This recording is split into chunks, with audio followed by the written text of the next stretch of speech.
how you guys came out. Yeah, well, obviously the players were much inspired, so they were trying to get me fired before I signed it, right? So I guess that shows how they feel about me. So no, I thought we've Chris and Dr. Fazer and our board led by Eric Engler, and they're just, that group has been I think I've mentioned it. We've got a I came to St. Louis. I had really high expectations for what I thought it could be in terms of commitment and people and infrastructure, and it's been everything I thought and more. And so those relationships that I have with those people are really high level. Like I said, the board is super committed. Dr. Fazer's committed. Chris is committed. And I think when you have that, you feel like when people value you and they feel like you bring value, which you try to do as an employee, then that's great. And so I'm very honored and, like I said, humbled. That their commitment's been elite, and it's been from when I got there, everything that St. Louis has done to try to continue to make this job better. And I think we're just scratching the surface of what it can be. I think we've got a good run ahead of us, and hopefully this year, but certainly in the years to come.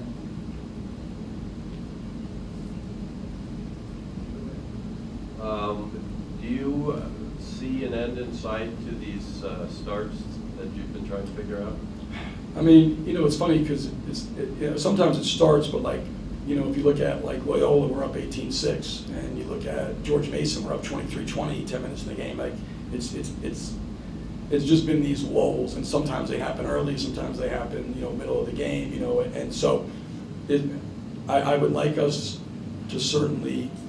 It's an imperfect game. When you're playing against really good teams, it's not going to always go the way you want. You're going to lose possessions. Teams are going to do and make hard things, and they're going to make it hard on you. And so I get all that. But we've got to make a run, both here in Pittsburgh and beyond. We have to play to our identity and understand the formula and do it more consistently. There's no question about that. You're playing with fire, getting down 21 points.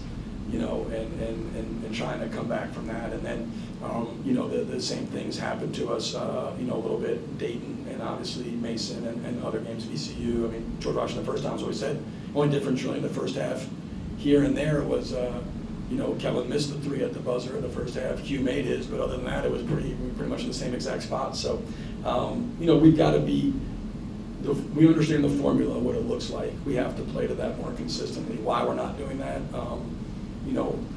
I'm obviously working to figure out.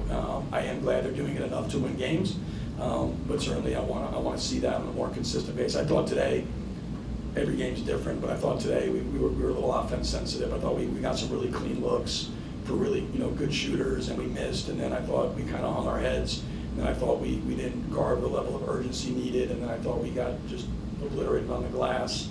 And then because you're taking the ball in net every possession, you're having to it's harder on offense, and so the whole thing is intertwined. We got to be better on both ends. George Templeton from Rams Rewind. Coach Schertz, I want to ask you about Kellen Faves. He seems to be such a matchup nightmare for the other team because he's too big for a lot of guys he's going against. He's too quick for a lot of them, and I've seen him guard almost 1 through 4, even 1 through 5 for you. What is the kind of difference he makes when he's on the floor for the Billikens? Yeah, he's just such a phenomenal athlete. He's such a quick twitch guy. He impacts the game on both ends. I think he's, there's a lot of great players in the league. I don't know there's a better player in transition than Kellen Thames. His ability to explode out of there and attack the rim, and he does such a good job there. He's terrific on the offensive glass. You said he's got versatility defensively. He's a guy that can impact the game in a lot of ways. He's talking about guys, how they can put their fingerprints on it. Kellen, it was his rebounding, his driving. He made a great play to Rob, and coming down, he flips the ball to Robbie in transition for a three. Just a really smart, heady play. Sees the defense sucked in, drives at full speed, and just does subtle things as well. That he's playing with a high IQ, and so really proud of Kellen. We don't win the game without him. He flipped the game. I can see he was starting to labor a little bit there, but he got the steal and the dunk right before they called timeout. But he was awesome for us, really helped flip the game in the second half. Josh, when I ask you about, I know you have ties to Indiana State, coaching Robbie Avila. He reminds me so much of Larry Bird. And what's it like coaching? What's it like coaching him? It is incredibly special. He's just a, he's an incredible player, obviously, and you start with that. The way he elevates everybody around him, makes his teammates better. I think that's, I've said many times, like that's the signature of individual greatness in a team sport. He has that. He elevates everybody he plays with. He's an incredible leader. He sets a tone with his calm endurance. He doesn't get too high. He's very even keel, even when we're getting our butts kicked. He's the calmest one in the huddles. Doesn't ebb and flow inside the game, and he does a great job coaching the guys. And then he cares about team success. It really matters to him in this era. That's not always common that players like really genuinely team success important. Without his sacrifice, we don't put this team together. His financial sacrifice, and then sacrificing minutes and everything else. This team doesn't exist without him. He's the one who makes it all possible, and then has allowed us to have the success we had. There's a lot of key pieces, but he is the key piece of he's the fulcrum of the whole thing. Coach, despite a lengthy distance, your fans showed out. What's your message to them today and going forward? Yeah, it was awesome. The Billiken fans have been amazing, all year. I think, we talked about, last week when we celebrated cutting the Nets down. 19-0 at home wasn't a coincidence, and our fans had a lot to do with that. The energy they bring, the enthusiasm, the way they put the win behind us, and help push us. And I thought today they were great. It felt like it wasn't like Shakers because it wasn't 10,000, but it was a good contingent in there, pushing us forward. And it means a lot to us. I think one of the things as a coach, you want to give your fans and the people associated with the program a program they can be proud of, and that's a big deal to me. And so you can feel that they really care about these guys. They've wrapped their arms around this team, and as a coach, seeing that interaction, that support is really special. Will O'Connell, GW Hatchet. You guys came in today coming against a tough GW team that already won a game, already played a game on these rims in this arena. At 11:30 Eastern, you guys are a Central Time Zone team. Daylight savings was last week. Effectively, these guys are playing at a 9:30 a.m. body clock. One, how do you mitigate that leading into a tournament when you haven't played in about a week? And two, do you think that impacted the slow start to the game? Yeah, so we tried to practice earlier when we could. Like we practiced at 11 and moved our practice times up. The last day, and try to just get them on a better body clock. But it's hard, like you said. You're coming from Central Time Zone. You gain an hour coming here. You're playing at a 11:30 a.m. tip, which is 10:30 our time. So whatever we did obviously wasn't effective. We probably just should let them stay out all night and hang out, and then come in and we'll just go straight to the game. So maybe we'll do that tomorrow. But tomorrow's 1, I think, so they can probably sleep. But we're not going to do that. I don't think it was that. I think when you're playing a really good team, and your point, GW is a really good team. Like they're not an 8, in this league, right, or 9, wherever they are. With Castro healthy, and they've had some tough luck with close games. The GW is a good enough team to play with and beat anybody. I think it was them. They were awesome. Their shot making was terrific. They made some long threes, and we weren't as physical in terms of able to finish possessions. They just dominated the possession game the first half. We were minus 12 at halftime, and I don't know if it was. I don't think it was the start, but we certainly have to be better. We've had too many lulls inside of games recently, last 7, where we lose our way for too extended a period of time. We can take 2 more questions. We'll go Justin and then Tom. Hi, Josh. Justin Guerrero with the Pittsburgh Tribune Review. Certainly, it goes without saying that everyone here is actively trying to forge a path to the big dance. I'm curious, before the league tournament started, how may you have laid out your team's resume, and how might you do it now after this win? Yeah, I'm the worst at bracketology, and I have PTSD from Indiana State, so I'm a bad. But I haven't. I would. Anything can happen, but I feel like we built a pretty good resume over 31 games.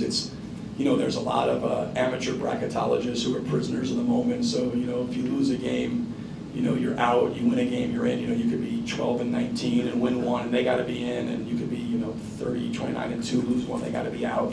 So I think at the end of the day, it's a 31 now 32 game. Snapshot of your team. I think you look at our record, quad 1, quad 2. I think we're 6-2 in quad 2 games, and 2-1, so we've won 8 quad 1, quad 2 games.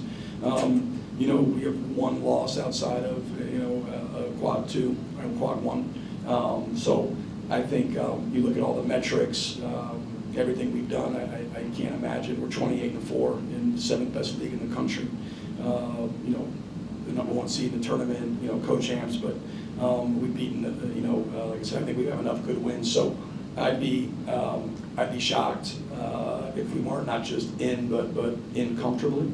And hopefully now we're just playing for seeding and we're playing for a championship, which, the one thing I know about the NCAA tournament is the more you win, the better your odds are. And so, you want to take all doubt and speculation out. The only way to do that is to win here in Pittsburgh and be the last team standing. Go ahead, Tom. You took Amari out with about 7.5 minutes to go in the percent. You may have called timeout to take him out of the game. Yeah.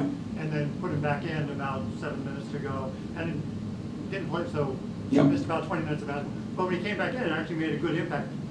What went into the decision to take him out, the decision to not play him, Yeah. and then the decision to put him back in?